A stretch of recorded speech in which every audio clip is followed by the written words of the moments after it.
प्यारे बच्चों, एक बार फिर से स्वागत है आपका आपके अपने YouTube channel unique academic institute में। मैं राहुल चौधरी हमेशा की तरह एक बार फिर से आपके साथ हूं और आज हम लोग चर्चा करने वाले हैं how free is the press Dorothy L Sayers के का जो निबंध है, आलोचनात्मक निबंध है, उसके बारे में। इससे पहले हमने इस लेसन के 9 पैराग्राफ पढ़े हैं। आइए मैं जल्दी जल्दी उस पर एक नज़र डालता हूं। शुरुआत के 9 पैराग्राफ में लेखिका समाचार पत्रों की स्वतंत्रता पर प्रश्न उठाती हैं और उनका कहना है कि समाचार पत्र जैसा हम समझते हैं वैसा नहीं है, यानी बिल्कुल स्वतंत्र नहीं है। यह प्रभावित होता है, यह नियंत्रित होता है मुख्य रूप से 2 चीज़ों से, जिसमें से पहली चीज़ की अगर बात की जाए तो सबसे पहला कारण होता है समाचार पत्रों के नियंत्रित होने का, वह होता है विज्ञापन, यानी विज्ञापन दाता समाचार पत्रों को नियंत्रित करते हैं। और दूसरी चीज़ जो होती है वह समाचार पत्र के मालिक की विचारधारा। तो ये दोनों चीज़ें मिलकर के समाचार पत्र को नियंत्रित करने का कार्य करती है। अब दूसरे बात में वो कहती हैं कि समाचार पत्र में हम जैसा समझते हैं वैसा बिल्कुल नहीं होता है। अगर कोई समाचार पत्र किसी वामपंथी विचारधारा के द्वारा संचालित हो रहा है तो निश्चित रूप से वह उसी विचारधारा को प्रसारित करेगा। अगर कोई समाचार पत्र उत्तरी विचारधारा के किसी मालिक द्वारा संचालित हो रहा है तो वो उसके हिसाब से काम करेगा। लेकिन इस सबसे ज़्यादा विज्ञापनदाताओं का महत्व समाचार पत्रों के ऊपर होता है, क्योंकि समाचार पत्रों के चलने के लिए विज्ञापन का होना बहुत ज़रूरी होता है। अब दूसरी बात करते हैं हम। वो कहती हैं कि समाचार पत्र स्वतंत्र होना चाहिए, कितना होना चाहिए, कितना है और किन परिस्थितियों में समाचार पत्र स्वतंत्र नहीं होना चाहिए। तो उनका मानना है कि जब युद्ध की घड़ी हो, यानी जब आपातकाल लागू हो, तो समाचार पत्र की स्वतंत्रता घातक हो सकती है और ऐसा ही होता भी है किसी भी डेमोक्रेटिक कंट्री में। हमने पहले भी आपको बताया था कि लोकतंत्र के 4 आधार स्तंभ, न्यायपालिका, कार्यपालिका, विधायिका और पत्रकारिता, ये चारों बहुत ही महत्वपूर्ण अंग है किसी भी डेमोक्रेसी के लिए, किसी भी लोकतंत्र के लिए। 10वें पैराग्राफ से हम लोग अभी पढ़ने वाले हैं। देखते हैं 10वें पैराग्राफ में लेखिका क्या कहती हैं। कहती है, sensational headlines place emphasis and suppression of context. यानी खबरों की जो खासियत होती है कि सनसनीखेज बनाना, किसी भी हेडिंग को काफ़ी पॉपुलर बनाने के लिए जो सनसनीखेज तरीके से इस्तेमाल किया जाना, यह खासियत होती है अच्छे समाचार उपलब्ध कराने वाले के, समाचार उत्पादक की यह सबसे बड़ी खासियत होती है कि किसी भी बाल का खाल कैसे निकालना है या समाचार का दमन कैसे करना है।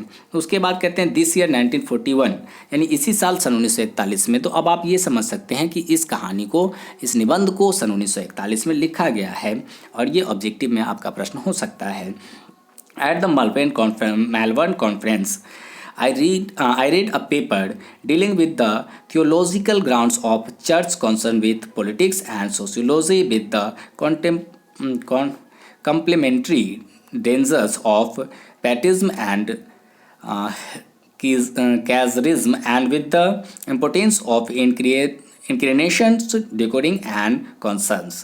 कहते हैं कि मैंने एक पेपर पढ़ी सन 1941 में, एक समाचार पत्र पढ़ी और उस समय मेलबर्न में मैं थी, जहाँ चर्च का पाखंड, जो चर्च मतलब धार्मिक संस्था की जो खराबी है, जो आडंबर है, जो पाखंड है, उससे संबंधित एक लेख मुझे पढ़ने का अवसर मिला, जो निरंकुशता, राजनीति, समाजशास्त्र, जुड़ाचिंता का विषय आदि अवतरण के सिद्धांत के महत्व को बताने वाला था। और आउट ऑफ 8000 वर्ड्स, जो लगभग 8000 शब्दों का था, some 250 dealt with the connection between criticism. तो 8000 शब्दों के में से करीब 250 शब्द जो है वो निरंकुशता से संबंधित है, यानी नियंत्रण नहीं होना धर्म के ऊपर या धार्मिक अवधारणाओं के ऊपर, इससे संबंधित थे। और and undue emphasis placed on sexual as contrast with the financial morality। और आर्थिक सदाचार के उल्टा, यानी आर्थिक सदाचार के विरोध में यौन पे ज़रूरत से ज़्यादा जोर दिया गया था, यौन संबंधों पे जोर से ज़्यादा, सेक्सुअल कंसर्न पे ज़्यादा ध्यान दिया गया था, ऐसा लेखिका का कहना है, जिसका कोई औचित्य वहाँ लेखिका को दिखाई नहीं देता है। उसके बाद कहती हैं कि this quite subsidiary paragraph was reported everywhere under sensational headlines. ये पूर्ण रूप से ऐसा कहती हैं कि ऐसे सनसनीखेज सुर्खियों के साथ हर जगह प्रकाशित किया गया था, जिसके हर एक अनुच्छेद काफ़ी हिमायती जान पड़ते थे, यानी लोगों को आकर्षित करने वाले जान पड़ते हैं। उसके बाद कहते हैं लेखिका कि in such manner as so convey that this passing allusion formed the whole subject matter of my address. इस तरह से यह बताने के लिए कि यह अति प्रशंक संकेत है, वह मेरे एड्रेस का यानी मेरे अभिभाषण के पूरे विषय वस्तु का गठन करता है। यानी कि समाचार पत्र आकर्षित करने के लिए हर उन चीज़ों का इस्तेमाल उसमें किया गया था जो लोगों को अपनी ओर खींच सके, और एड्रेस करते समय लेखिका को भी इस बात का ध्यान रखना पड़ता है। Out of 8,000 words about theology the reporter speaks the only one which they presume their readers capable of understanding to wit fornication. कहते हैं कि धर्मशास्त्र के 8,000 शब्दों में से केवल उन्हीं शब्दों का चयन किया गया था जिसको लोग आसानी से समझ सके और जो उनके ज़रूरत की चीज़ हो पत्रकार की, और वह एक शब्द था व्यभिचार, जो काफ़ी प्रयोगात्मक है। व्यभिचार हमारे यहाँ भी काफ़ी प्रयोग में लाया जाता है। तो केवल उन्हीं शब्दों का चयन किया गया था जो आम आदमी आसानी से समझ सके और समाचार पत्र की ओर काफ़ी तेज़ी से आकर्षित हो सके। तो केवल उन्हीं चीज़ों को कलेक्ट किया गया था पत्रकारों के द्वारा। You the reader will appreciate the compliment. कहते हैं कि आप पाठक जो हैं तारीफ करेंगे, सराहना करेंगे, जबकि मैं आराम से मतलब इसको बढ़ा सकती हूँ। I will however add for your comfort, जबकि मैं आपसे आराम को बढ़ा देती हूँ, मतलब आपको समझने में मैं मदद करती हूँ। That this report was not made as you might well suppose by a pressman for your favourite paper, कि यह रिपोर्ट आपके पसंदीदा पेपर में से एक के प्रेसमैन द्वारा नहीं तैयार की गई थी। जैसा कि आप समझते हैं कि आपके पसंदीदा जो न्यूज़पेपर है उसी के किसी व्यक्ति द्वारा, उसी के पत्रकार द्वारा इसको तैयार किया गया है, तो यह आपका भ्रम है। ये सामूहिक रूप से तैयार किया गया होता है, ऐसा नहीं कि किसी एक व्यक्ति के द्वारा यह तैयार किया गया होता है। आपको ऐसा लगता है कि आपके पसंदीदा समाचार पत्र के पत्रकार ने बड़ी मेहनत करके इसको तैयार किया गया है, लेकिन ऐसा वास्तव में होता नहीं है। कहते हैं specially selected for his understanding of ecclesiastical affairs all the distorted reports emanated from a news agency। कहते हैं कि जो ज़्यादातर ईसाई धर्म से संबंधित मामलों पे उसकी समझ के अनुसार जो पत्रकार की समझ होती है, हालांकि किसी भी पत्रकार के लिए आसान नहीं होता है किसी भी धर्म की बहुत ज़्यादा समझ रखना, लेकिन जो उसकी समझ होती है उसी के आधार पर बिना सिर पैर का, यानी बिना किसी तथ्य का, बिना किसी आधार के वह रिपोर्ट एक न्यूज एजेंसी से उत्पन्न होता है। And the individual editors when remunerated with were for the most part content to dissolve responsibility. और जब भी कभी इस प्रकार से जिम्मेदारियां आ जाती है, जो मुख्य रिपोर्टर होता है, जो समाचार पत्र का मुख्य वक्ता होता है उसके ऊपर, तो वह अनजान बन जाता है। वो सारा ढोंग रचता है कि उसे इसके बारे में कोई जानकारी नहीं है, और अक्सर हाँ वह उससे बच निकलता है और उसका ठिकरा जो है वो फोड़ा जाता है किस पे, जो प्रेस रिपोर्टर होता है, जो प्रेस लेकर आता है उसके ऊपर वो सारा ठिकरा फोड़ा जाता है। हालांकि ये वास्तविकता इससे भिन्न होती है, वास्तविकता उससे कहीं पे जुड़ी हुई नहीं होती है। This is how you learn what happens at public meeting. इस तरह आप सीख सकते हैं कि सार्वजनिक बैठकों में क्या होता है। 11वें पैराग्राफ की तरफ आते हैं। कहते हैं garbling, this is the special accomplishment of the press interviewer during the production of my latest play.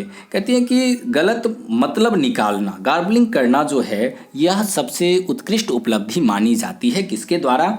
साक्षात्कारता के द्वारा, यानी जो न्यूज़ रिपोर्टर होते हैं, जो इंटरव्यूअर होते हैं, उसके द्वारा अगर शब्दों का गलत मतलब निकाल करके परोस दिया गया तो वह उसकी विशेष उपलब्धि मानी जाती है। कहते हैं during the production of my latest play, मेरे जो हाल का नाटक था, जो सबसे अंत में मैंने नाटक का निर्माण किया था, I was asked what were my plans for the future. मुझसे पूछा गया कि भविष्य में मेरी योजना क्या है।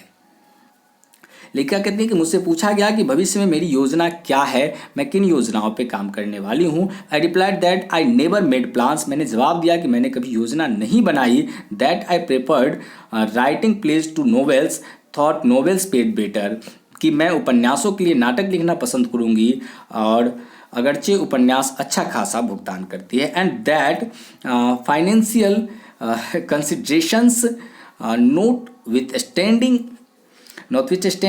if the opportunity to write a play were to present itself. For example, another commissions for the Canterbury Festival.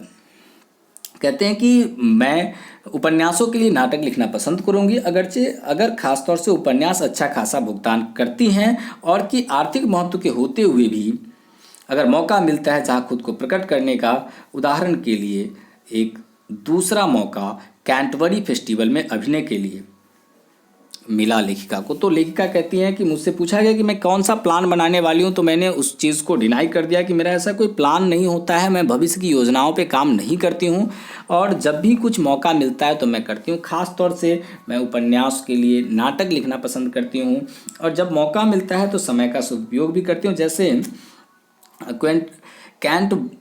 Canterbury festival में मुझे अभिनय का मौका मिला और मैंने अभिनय किया, वहाँ मैंने पैसे को महत्व नहीं दिया बल्कि नाम कमाने को महत्व दिया। I should undoubtedly right it, मुझे निस्संदेह इसे के लिए लिखना चाहिए। This reply duly appeared in the press in the form, ये जवाब पूरी तरह से प्रेस में इस रूप में प्रस्तुत हुआ। Miss Sayers said she should write no more page except on commissions. Miss Sayers ने कहा है कि जिससे मैं अच्छा कमीशन को छोड़कर और कोई नाटक नहीं लिखूंगी। अब मैंने जवाब दिया था कि मैं कमीशंस के लिए, पैसे के लिए नहीं लिखती हूँ बल्कि नाम के लिए भी बहुत सारी चीज़ें करती हूँ। हालांकि मैं नॉवेल्स लिखना पसंद करूँगी क्योंकि उसमें भुगतान अच्छा होता है, नाटक लिखना पसंद करूँगी, लेकिन फिर भी मैं अभिनय भी कर चुकी हूँ या मैंने दोबारा मौका मिलते ही अभिनय भी किया। क्यों अभिनय किया? ताकि मेरा नाम हो सके। लेकिन मेरे इस जवाब को कुछ इस प्रकार से प्रसारित किया गया कि मिस शेयर्स जो है सिर्फ वही काम करेंगी, वही नाटक लिखेंगी जिसमें अच्छा कमीशन मिलता होगा, जिसमें अच्छा इनकम होगा, अन्यथा वो दूसरा लेख नाटक नहीं लिखेंगी। अब कहते हैं पैराग्राफ 12 में आते हैं, bland perversions of this kind, इस प्रकार के बेतुके उलटफेर together with the interviewer's playful habit of making statements himself and attributing them to his victim, साथ में साक्षात्कारता के द्वारा बयान गढ़ने, मनगढ़ंत बात लिखने की जो आदत होती है, बचकानी हरकत होती है, उसे थोपना यानी इंटरव्यू देने वाले के ऊपर लागू कर देना, इल्जाम लगा देना, ये उनकी खासियत होती है। Make reported interviewers singularly unreliable reading, दिए गए इंटरव्यू को एकदम से अविश्वसनीय पठन बना देता है। One must allow for the pressman's vivid imaginations, किसी भी व्यक्ति को प्रेसमैन की ज्वलंत कल्पना की अनुमति देनी चाहिए। इसलिए लेखिका कहती है कि किसी व्यक्ति को यह अनुमति होनी चाहिए कि प्रेसमैन की जो ज्वलंत कल्पना है उसको भी स्थान दिया जाए। आई रिमेंबर, मुझे याद है, रीडिंग विथ इंटरेस्ट, मैं मज़े से पढ़ रही थी। माई आइज, मेरी दोनों आंखें, glittered behind my glasses when making some remark or other, चश्मे के पीछे से चमकती है जब कोई टिप्पणी या कुछ कहती हूँ।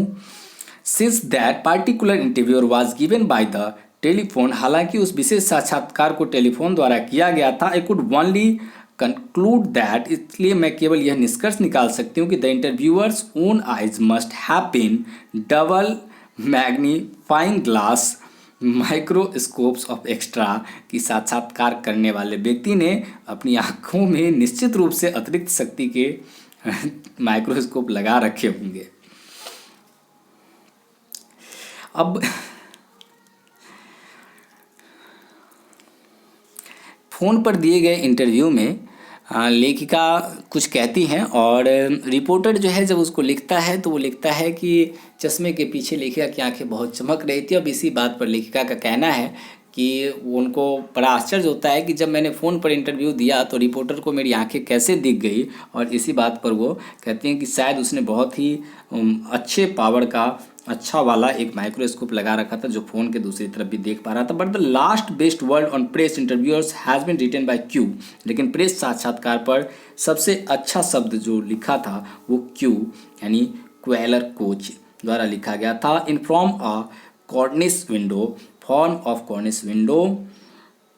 अब फॉर्म ऑफ कॉर्निश विंडो क्या है? तो किलर काउच द्वारा लिखी गई एक उपन्यास है जिसमें प्रेस द्वारा गलत रिपोर्ट छपने और नागरिकों के अधिकार हनन को लेकर प्रेस की आलोचना की गई है। तो सबसे अच्छी चीज़ जो उनको देखने को मिली वो है फॉर्म ऑफ कॉर्निश विंडो, जो लिखी गई है किसके द्वारा? किलर काउच के द्वारा। और इसका सब्जेक्ट क्या है? तो यह प्रेस की आलोचना करता है जो रिपोर्ट गलत छापता है और ख़ास तौर से जो आम नागरिकों का अधिकार है उसका हनन करता है। और इसी विषय पर यह लिखा गया लेख जो लेखिका को काफ़ी प्रभावित करता है, काफ़ी अच्छा लगता है।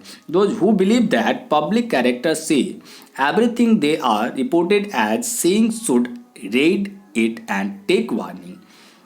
जो लोग मानते हैं कि प्रसिद्ध व्यक्ति जो कुछ कहते हैं उसी तरह से रिपोर्ट किया जाता है जैसा वह कहते हैं, पढ़ना चाहिए और चेतावनी के रूप में लेना चाहिए। वो लोग जो मानते हैं कि प्रसिद्ध व्यक्ति जैसा भी कहते हैं वैसा ही हूबहू लिखा जाता है, रिपोर्ट में छापा जाता है, उसे from of Cornish window Quiller Couch द्वारा लिखी गई उपन्यास पढ़ना चाहिए। जिन लोगों को ये लगता है कि जो न्यूज़ रिपोर्ट होती है उसमें किसी के इंटरव्यू को बिल्कुल वैसे ही छाप दिया जाता है, उनको किलर काउच की वह पुस्तक एक बार अवश्य पढ़नी चाहिए, शायद उनकी आंखें खुल जाएं। अब हम 13th पैराग्राफ की तरफ आते हैं। कहते हैं इनएक्यूरेट रिपोर्टिंग ऑफ फैक्ट्स, तथ्यों की गलत रिपोर्टिंग। सम टाइम अगो, कुछ समय पहले, a daily paper reported that my flat had been broken into the previous day. एक दैनिक पेपर ने बताया कि मेरे फ्लैट में पिछले दिनों चोरी हुई थी and that I had return or from, I think they said, Oxford in time to disturb the thieves. कहते हैं कि एक दैनिक पेपर में छपा था कि मेरे फ्लैट में चोरी हुई थी और कि मैं वापस आई थी। मुझे लगता है कि उन्होंने कहा ऑक्सफोर्ड से चोरों को परेशान करने के समय में, मतलब चोरी के समय ही मैं पहुंच गई थी। दिस वाज ट्रू एनफ, यह काफ़ी सच था, except that every details was wrong, सारी जानकारी गलत थी सिवाय इसके कि मैं सही समय पर पहुंच गई थी। The date was 3 days earlier than event, तारीख कथित घटना से 3 दिन पहले की थी। I was not at Oxford but at the King's garden party, मैं ऑक्सफोर्ड में नहीं बल्कि किंग्स गार्डन की पार्टी में थी। And the intruders had been disturb not by me but most likely by the newspaper boy, और घुसपैठिए मुझसे नहीं बल्कि न्यूज़पेपर बांटने वाले लड़के से अधिक परेशान हुआ, क्योंकि न्यूज़पेपर बांटने वाले लड़के ने संभवतः उसे अंदर आते हुए देख लिया था। The interest here lies in the probable reasons for the miss statements, यहाँ मंशा गलत बयान के संभावित कारणों में निहित है। The date had to be change to conceal the fact that the news was already cold, तारीख को बदला गया था तथ्य को छुपाने के लिए जो पहले से ही ठंडा हो चुका था, क्योंकि घटना 3 रोज पहले की थी और कोई भी व्यक्ति 3 दिनों के बाद इस घटना को प्रकाशित किया गया था, इसलिए डेट को बदल दिया गया था। लेखिका कहती है कि तारीख को तो सिर्फ इसलिए बदल दिया गया था क्योंकि कोई भी व्यक्ति चोरी की साधारण घटना 3 दिन पुरानी नहीं पढ़ना चाहेगा, लेकिन अगर तिथि बदल दी जाए तो वह ताज़ा तरीन घटना हो जाती है और इसलिए उसको हर आदमी पढ़ना पसंद करता है। अब कहते हैं and I was substituted for the boy, और मैं लड़के की जगह पेश की गई ताकि मेरा नाम, चूंकि पॉपुलर है, ये सामान्य सी बात है, आप समझ सकते हैं कि ताकि लोग मेरे नाम को देख करके उस न्यूज़ की तरफ आकर्षित हो, इस कारण से मेरे नाम को प्रकाशित किया गया था।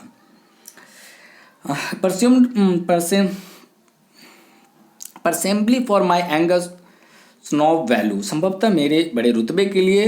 The altered date was a bad blunder, तब्दील की गई तारीख एक बड़ी भूल थी। Buckingham Palace would have adorned the tale to so much better advantage, Buckingham Palace कहानी को बेहतर लाभ के लिए सजाया होगा। अब कहते हैं कि एक तो उन्होंने तिथि बदल दी इसलिए क्योंकि कोई पुरानी घटना को पढ़ना नहीं चाहेगा, और दूसरा काम जो उन्होंने किया, जो दूसरा गलत काम उन्होंने किया, वो काम ये था कि उस लड़के को क्रेडिट देने के बजाय मुझे क्रेडिट दिया गया था। क्योंकि वह न्यूज़पेपर वाला लड़का कोई बहुत ही चर्चित शख्स नहीं था, इसलिए मेरा नाम दिया गया ताकि लोग बड़ी दिलचस्पी के साथ उस न्यूज़ को पढ़ें। 14वें पैराग्राफ में आते हैं, plain reversal of the facts, तथ्यों को साफ साफ परिवर्तित करना। On sermons of unslashed lights, a letter of mine was read to the bench explaining that my servant had carefully drawn the curtains but that there had proved unfortunately to be a defect in the curtains themselves। कहते हैं कि निरपराध साबित करने के लिए court के आह्वान पर मेरा एक पत्र बेंच के सामने पढ़ा गया, जिसमें बताया गया था कि मेरे नौकर ने सावधानीपूर्वक पर्दे खींचे थे, लेकिन दुर्भाग्यवश खुद पर्दे में खराबी थी। The local paper daily reported Miss Sayers said that a servant had forgotten to draw the curtains. स्थानीय पेपर ने विधिवत तरीके से रिपोर्ट किया। मिस सेयर्स ने कहा कि एक नौकर पर्दा खींचना भूल गया था। This was calculated to cause pain and distress to my servant, but why should anybody care. यह मेरे नौकर के दर्द और परेशानी का कारण बना, लेकिन किसी को भी इसकी परवाह क्यों करनी चाहिए। हालांकि मैंने ये कहा था कि नौकर ने पर्दा खींचा, लेकिन पर्दे में कुछ खराबी थी। किसी एक्ट को जब मैं प्ले कर रही थी तो वहाँ जो सपोर्टिंग स्टाफ था उसने पर्दा खींचा, लेकिन पर्दे में कुछ खराबी थी, इसलिए वो परफॉर्म नहीं कर पाया, काम नहीं हो पाया। लेकिन इसको कुछ ऐसे रिपोर्ट किया गया कि नौकर शेयर्स ने बताया कि नौकर पर्दा खींचना भूल गया था, और इस वजह से नौकर को काफ़ी आंतरिक तकलीफ हुई। लेकिन इससे किसी को क्या प्रभाव पड़ता है, क्योंकि खबर रोचक तभी बनती है।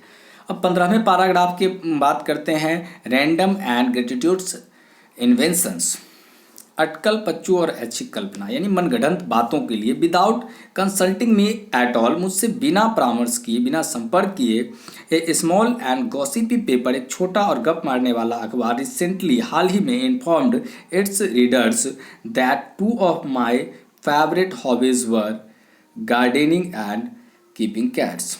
एक छोटे से अखबार ने बिना मुझसे पूछे ही मेरे बारे में बता दिया। एक छोटे से अखबार ने बिना मुझसे पूछे ही मेरे बारे में बताया कि मुझे दो शौक़ है। एक तो मेरे पसंदीदा दो शौक़ है, एक बागवानी और दूसरा बिल्ली को पालने की। I do not see why anybody should want to know my hobbies. मुझे नहीं लगता कि क्यों किसी को मेरे शौक़ के बारे में जानना चाहिए, बट इफ़ दे डू, लेकिन अगर वे चाहते हैं, it would surely be better to mention the right ones. लेकिन अगर कोई वास्तव में जानना चाहते हैं तो निश्चित रूप से उन्हें सही तथ्यों की जानकारी होनी चाहिए, न कि गलत। मेरे सही शौक क्या हैं, ये उनको जानने का अधिकार है। This choice was peculiarly unfortunate. यह विकल्प विचित्र रूप से दुर्भाग्यपूर्ण था। If there is anything I detest it is gardening. अगर कोई चीज़ है जिसे मैं घृणा करती हूँ, वह है बागवानी।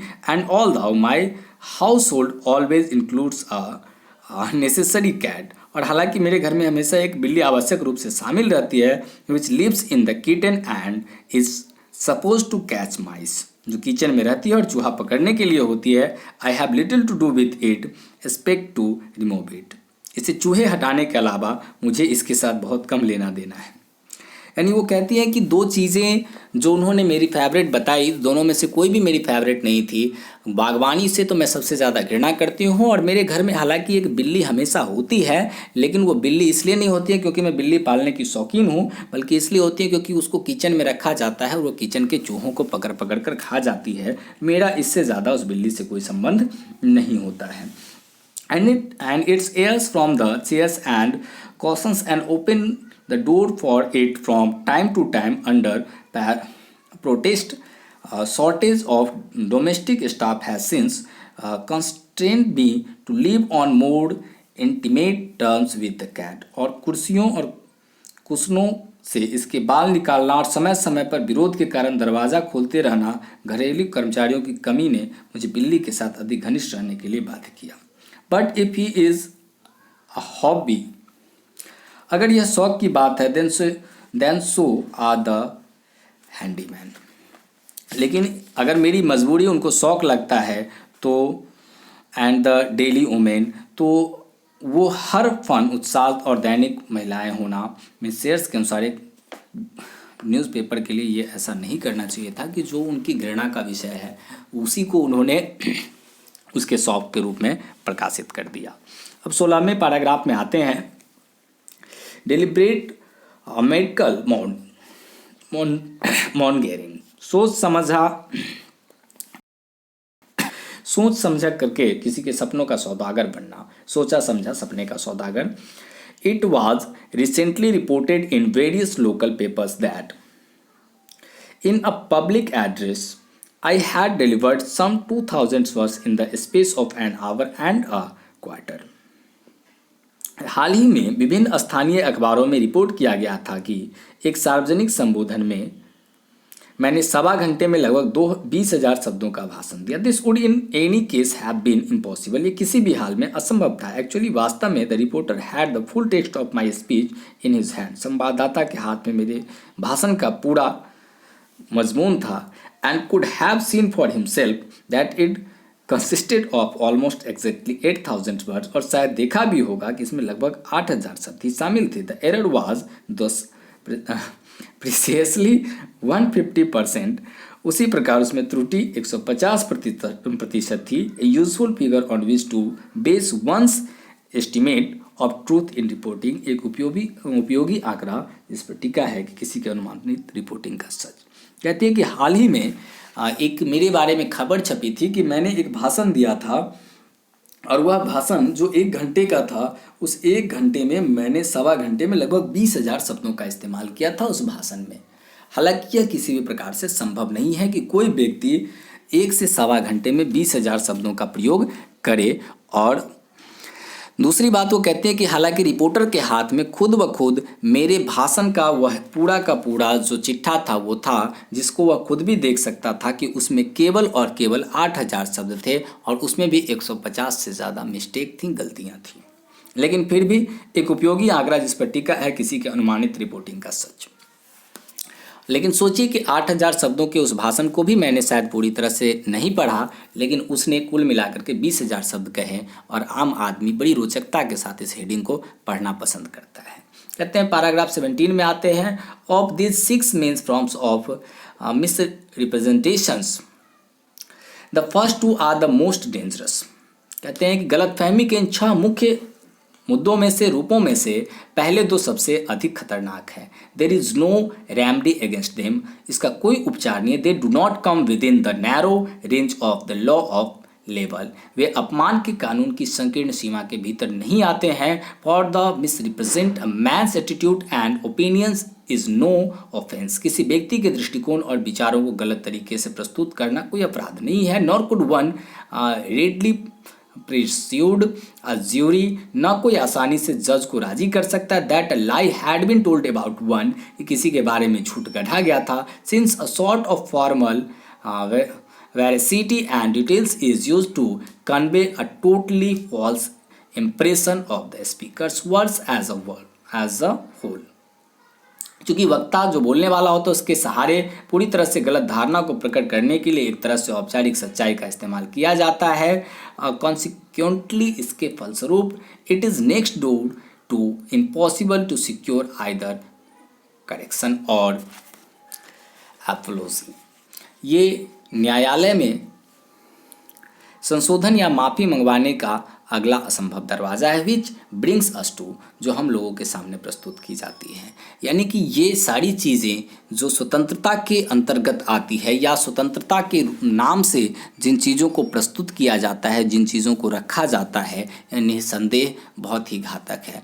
और इन चीज़ों को न ही न्यायालय में साक्ष्यों के साथ प्रस्तुत किया जा सकता है, और ये किसी भी प्रकार के अपराध की श्रेणी में नहीं आता है। और इसका जो परिणाम होता है उसको ज़्यादा से ज़्यादा जो माफ़ी मांगने तक सीमित कर दिया जाता है और हम लोगों के सामने प्रस्तुत कर दिया जाता है। तो यह स्वतंत्रता का दुरुपयोग है, प्रेस की स्वतंत्रता का दुरुपयोग कवित्री इसको कहना चाहती है। अब 18वें पैराग्राफ में आते हैं। 18th पैराग्राफ में देखते हैं कि कवित्री क्या लिखती हैं। कहती हैं कि फ्लैट सुपरसेशन, सीधा सादा दमन, letters of protest may be written, these may be ignored, printed in full or in a part, accompanied by an editorial comment of the effect that the words reported were actually said and that the speakers must not expect to monopolize the whole of the paper's valuable space। विरोध पत्र शायद लिखे जा सकते हैं, ये शायद अनदेखा कर दिया जा सकता है। प्रतिवेदित शब्द जो असल में कहा गया था को प्रभावित करने के लिए संपादकीय टिप्पणी में पूर्ण या आंशिक रूप से पत्र को मुद्रित किया जा सकता है, और यह कि बोलने वाले को पूरे कागज का मूल्यांकन जगह पर एकाधी प्राप्त करने की उम्मीद नहीं करनी चाहिए। अतः लेखिका का कहना है कि जो बोलने वाले लोग होते हैं, वक्ता उसके खिलाफ विरोध दर्ज करा सकता है। इसमें कहीं कोई दो राय नहीं है कि समाचार पत्र को ऐसा नहीं करना चाहिए, और समाचार पत्र इसके बदले में लिख सकता है कि भूल से ऐसा लिखा गया। संपादकीय टिप्पणी में थोड़ा बहुत बदलाव करके उसे अखबार के किसी कोने में फिर से छाप दिया जाएगा। पीड़ित को ये उम्मीद नहीं करना चाहिए कि अखबार अपनी गलती या भूल फिर से मुख्य पृष्ठ पर छापेगा।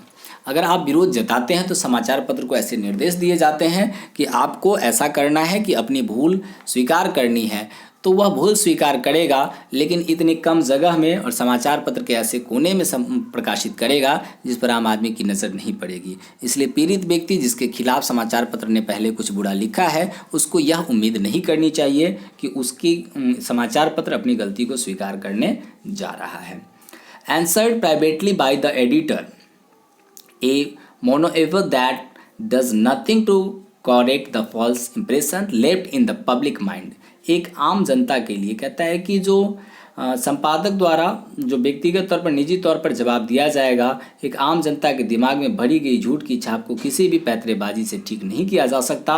Only occasionally and usually from a provincial paper does one receive full apology and concern. केवल कभी कभी और आमतौर पर प्रांतीय पेपर से अवश्य ही कोई पूर्ण माफ़ी और सुधार प्राप्त कर पाता है। Let me quote one recent case and note written to me from an editor of the older school. मुझे एक उदाहरण देने दीजिए। ये क्या कहती है, मुझे एक उदाहरण देने दीजिए। सम्मान देने के इरादे से एक पुराने सोच के संपादक द्वारा लिखा गया एक नोट है जो यहाँ लेखिका यहाँ दे रही है उदाहरण के तौर पर। Thank you for your letter which we thought it our duty to print. आपके पत्र के लिए धन्यवाद जिसे हम प्रिंट करना हमारा कर्तव्य मानते हैं। We try to preserve our reputation for balanced news. हम संतुलित समाचार के लिए हमारी प्रतिष्ठा को संरक्षित करने की कोशिश करते हैं। Here are 3 old fashioned words. ये रही घिसी पिटी 3 शब्द, ड्यूटी, रिपोर्टेशन, बैलेंस्ड। कर्तव्य, प्रतिष्ठा, संतुलित। Do they still represent what the reader demands. क्या वे अभी भी पाठकों के मांगों का प्रतिनिधित्व करती हैं और स्पेक्स फ्रॉम फ्लीट स्ट्रीट या फ्लीट स्ट्रीट से उम्मीद करते हैं। क्या समाचार पत्र पाठकों की जो मांग है उसकी उम्मीद करती है या उन्हीं घिसी पिटी चीज़ों को दोबारा, तिबारा या चौथी बार दोहराने के लिए बाध्य होती है। लेखिका जो आज हम लोग 9 से 18वें पैराग्राफ में पढ़ा हमने, तो उसमें हमने ये पढ़ा कि लेखिका समाचार पत्र की स्वतंत्रता से क्षुब्ध भी है और उसका जो प्रयोगात्मक तरीका है, यानी पाठकों को कन्विंस करने का, पाठकों को बरगलाने का जो उसका तरीका है, उससे काफ़ी ज़्यादा दुखी भी है। वो चाहती हैं कि इन चीज़ों पर रोक लगे, लेकिन वह इसको रोक नहीं पा रही है। वह स्वयं भी कई बार जो साक्षात्कारता है उसके कारण दबाव में आई है। जो न्यूज़पेपर में उनके खिलाफ खबरें छपी है या उनके पक्ष में खबरें छपी है, उससे भी उनको शिकायत रही है। तो ऐसे कई उदाहरण देकर के उन्होंने बताया कि समाचार पत्र स्वतंत्र तो बिल्कुल नहीं है और वह आज एक ऐसी वस्तु के रूप में प्रस्तुत किया जा रहा है जिसको बेचने के लिए बहुत प्रकार की मार्केटिंग की जाती है, खासतौर से गलत न्यूज़, और उसको रोचक बनाने के लिए न्यूज़ की जो टाइटल होती है, जो शीर्षक होता है, उसके साथ छेड़छाड़ किया जाना और विभिन्न प्रकार से उसका प्रयोग किया जाना, ये लेखिका को कहीं न कहीं बहुत हद तक प्रभावित करता है। अब इससे आगे का भाग हम लोग अगले वीडियो में पढ़ेंगे। तब तक के लिए गुड बाय। आशा करता हूँ कि आपको ये वीडियो ज़रूर समझ में आया होगा।